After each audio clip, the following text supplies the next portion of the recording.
Hi, hello, నమస్తే. నేను మీ love Kumar. సైనికుడు అంటే జీతం కోసం పనిచేసే ఉద్యోగమా? కాదు. ఒక సైనికుడు తన మాతృభూమి కోసం చేసే ఓ యజ్ఞం, ఓ యుద్ధం. ఇది వృత్తి కాదు, అంకిత భావం. ఇది ఉద్యోగం కాదు, ఒక మరువలేని త్యాగం. ఈరోజు మనం ఇళ్లలో ప్రశాంతంగా నిద్రపోతున్నామంటే అక్కడ దేశ సరిహద్దుల్లో సైనికుడు నిద్రలేని రాత్రులు గడుపుతున్నాడని అర్థం. -డిగ్రీల చలిలో సియాచిన్ వంటి మంచు శిఖరాల పైన, మండుతున్న తారి ఎడారి లాంటి రాజస్థాన్ సరిహద్దుల్లో ఇలా ఎండనక, వాననక, రేయనక, పగలనక, రాయనక, రప్పనక తన కుటుంబాలకు దూరంగా, అయిన వాళ్ళకు, ఆత్మీయులకు దూరంగా, సంతోషాలకు దూరంగా, విలాసాలకు దూరంగా ఈ దేశమే తన కుటుంబంగా భావించి శత్రుమోకులు దేశ సరిహద్దులు దాటకుండా ఆహార్నిశలు పాటుపడేవాడే సైనికుడు.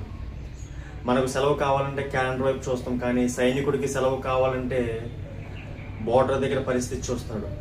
మనం గడియారములు చూసి ఇంటికి వెళ్తే సైనికుడు శత్రువుల కదలికలు చూసి తోటాలు పేలుస్తాడు.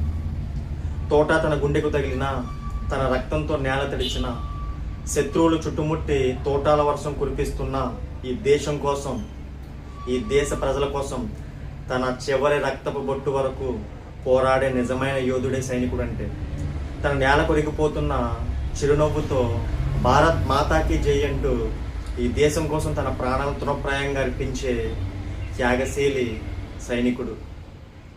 పరమవీర చక్ర గ్రహీత కెప్టెన్ బాత్రా అన్నట్లు,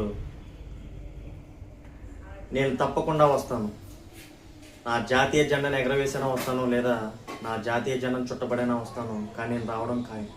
ఇలాంటి ఎంతోమంది వీరుల చిందించిన రక్తం, ఎంతోమంది వీరుల త్యాగఫలం ఈరోజు మనం స్వేచ్ఛా జీవితాన్ని అనుభవిస్తున్నాం. సైనికుడు అంటే యూనిఫామ్ వేసుకున్న వ్యక్తి మాత్రమే కాదు, అచంచలమైన ధైర్యం, నిరంతర క్రమశిక్షణ, అలుపెరగని పోరాటం, ప్రాణాలు సైతం అర్పించే తెగువ. వీళ్ళే కదా నిజమైన హీరోలు. ఈరోజు మనం ఇంత స్వేచ్ఛగా ప్రశాంతంగా జీవిస్తున్నామంటే ఈ దేశాన్ని కాపాడుతున్న త్రివిధ దళాలు అంటే ఆర్మీ, నేవీ, ఎయిర్ ఫోర్స్, వీళ్ళందరికీ ఒకసారి మనస్ఫూర్తిగా సెల్యూట్ చేద్దాం. భారత్ మాతాకి జై. ఆ కంటెంట్ మీకు నచ్చితే లైక్ చేయండి, షేర్ చేయండి, సబ్స్క్రైబ్ చేయండి. జై హింద్.